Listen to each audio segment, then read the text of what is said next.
జై శ్రీమన్నారాయణ. మన బాలాజీ ప్రేక్షకులందరికీ నమస్కారం. నరసింహ నరసింహ నరసింహ ఆంజనేయ తండ్రి. ఆగస్టు ఫస్ట్ తారీఖున ఏం చేయాలమ్మా, ఎలా ఉండబోతుంది అనేసి అడుగుతున్నారు. అలాగే రేపు ఆగస్టు నెలలోకి వచ్చేటప్పటికి 12, 13 తారీఖుల్లో నేను హైదరాబాద్లో ఉంటాను. ఫోన్ అపాయింట్మెంట్లు కావాలనుకుంటే కనుక మీరు తీసుకోండి. అలాగే పూజకు సంబంధించి ఏ ఐటమ్స్ అయినా, అలాగే రేపు శ్రావణ మాసానికి సంబంధించిన కిట్లు కూడా చాలామంది తెప్పించుకున్నారు, చాలామంది చెబుతున్నారు. చాలా చాలా సంతోషం.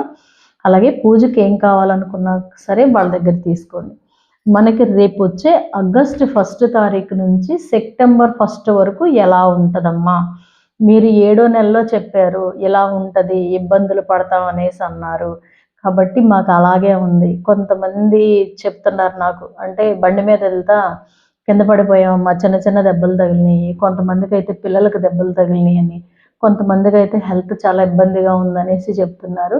అందు గురించే నేను చెప్తున్నాను, ఈ నెల ఇలా ఉండబోతుంది కాబట్టి అమ్మవారిని స్వామివారిని పట్టుకుంటే మనకి వచ్చే పెద్ద కష్టం కూడా చిన్న కష్టంలాగా తప్పుకుంటుందమ్మా అని చెప్తున్నాను. నేను మిమ్మల్ని భయపెడతానికి కాదమ్మా, ముందు హెచ్చరిస్తున్నాను ఇలా ఉంటుందని. అలాగే ఆగస్టు నెల ఎలా ఉంటుంది అని అంటే మీరు కావాలంటే చూసుకోండి. ఆగస్టు నెల వచ్చేటప్పటికి ఒక రకంగా చెప్పాలంటే అష్టమి వచ్చింది. ఆ వేళ నాకు ఎప్పుడు చెప్తుంటాను, అష్టమి కానీ శనివారం కానీ వస్తే భయం అని. కాబట్టి కొంచెం జాగ్రత్తగా ఉండండి. అయితే మొదట్లో మీకు కొంచెం కష్టం అని అనిపించినా మీకు నెల చివరికి వెళ్ళేటప్పటికి, అంటే 15 రోజులు దాటిన తర్వాత కాడి నుంచి ఆటోమేటిక్గా కొంచెం ఇబ్బందులు అనేవి తగ్గడం మొదలు పెడతాయి. కానీ చాలా జాగ్రత్తగా ఉండండి. ఏది ఏమైనా మనకు ఆగస్టు నెలలోకి వచ్చేటప్పటికి శ్రావణ మాసంలో అమ్మని స్వామిని ఆరాధించుకుంటూ ఉంటాం కాబట్టి ఎలాంటి సమస్యలు కూడా రాకుండా స్వామి అమ్మ కాపాడుతారు. కాబట్టి చాలా జాగ్రత్తగా ఉండండి. అయితే ఏం చెయ్యాలి 1 తారీఖున అంటే కనుక, మీరు దద్దోజనం సమర్పించండి అమ్మవారికి. ఇంట్లోనే మీరు చక్కగా దద్దోజనం పెట్టండి. దద్దోజనంలో ఏం చేస్తారు అంటే కనుక, కొంచెం దానిమ్మ గింజలు తీసుకుని చక్కగా అలా పైన వేసి అమ్మవారికి స్వామివారికి నివేదన చేసి, శుక్రవారం వచ్చింది ఆ వేళ, అందులోనూ కూడా మీకు 2వ శుక్రవారం అవుతుంది. శ్రావణ మాసంలో మనకి 2వ శుక్రవారం అవుతుంది. అలాగే శుక్రవారం చేసుకునే వాళ్ళు చేసుకోండి, కానీ ఫస్ట్ చేసుకోండి. కానీ మామూలుగా 1 తారీఖు చేసుకునే వాళ్ళు ఏం చేస్తారంటే దద్దోజనం కంపల్సరిగా నివేదన చేసి చక్కగా అక్కడ కూర్చుని అమ్మవారికి అష్టోత్తరం చేసుకున్న తర్వాత అష్టకాన్ని చదువుకోండి. మహాలక్ష్మి అష్టకాన్ని 3 సార్లు, అలాగే వెంకటేశ్వర స్వామి వజ్ర కవచాన్ని 3 సార్లు పారాయణం చేసి ఈ ప్రసాదాన్ని అమ్మవారికి స్వామివారికి నివేదన చేశాక మీరు ఇంటిళ్ళపతి తినొచ్చు, ఎవరికైనా పెట్టుకోవచ్చు.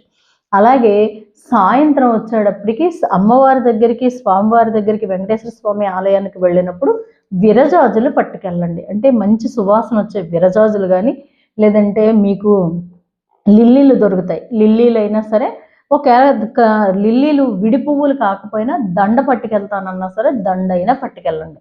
పట్టుకెళ్ళి స్వామికి 4 ప్రదక్షిణాలు చేసి వెళ్ళేటప్పుడు ఏం చేస్తారంటే అరటి పళ్ళు పట్టుకెళ్ళండి. ఆలయానికి మాత్రం అరటి పళ్ళు పట్టుకెళ్ళండి. పట్టుకెళ్ళి చుట్టూ 4 ప్రదక్షిణాలు చేసిన తర్వాత లోనకెళ్ళి స్వామికి ఇచ్చేసి పువ్వులు పళ్ళు ఇచ్చేసేసి ఎంతో కొంత దక్షిణ వేసి వచ్చి అక్కడ ప్రాంగణంలో ఎక్కడో అక్కడ కూర్చుని అప్పుడు మీరు ఏం చేస్తారంటే వెంకటేశ్వర స్వామికి సంబంధించిన 12 నామాలు 3 సార్లు చదువుకోండి. ఇలా గనక చేసినట్టయితే మీకు ఆగస్టు నెలలో వచ్చే అష్టమి రోజు వచ్చే 1 తారీఖు ప్లస్ ఆ నెలంతా కూడా ఒక రకంగా చెప్పాలంటే చాలా చిన్న చిన్న ఇబ్బందులతో మనం తప్పుకోగలుగుతాము. ఎందు గురించి అనంటే ఆ స్వామి మనల్ని తప్పిస్తారు కాబట్టి, మనదేమీ లేదు, అంతా ఆయనదే. మనం ఎప్పుడైతే మంత్రాన్ని చదువుతామో ఆ మంత్రమే మనల్ని రక్షిస్తుంది. కాబట్టి ఆ మంత్రానికి ఉన్న అధిదేవతే మనల్ని రక్షించే బాధ్యత ఆయనే తీసుకుంటారు. కాబట్టి మీరు 1 తారీఖు ఇలా చేసుకోవాలని, అలాగే ప్రతి సెకను కొంచెం జాగ్రత్తగా ఉండండి. చాలామంది సర్వధనాకర్షణ యంత్రాలు తీసుకున్నారు.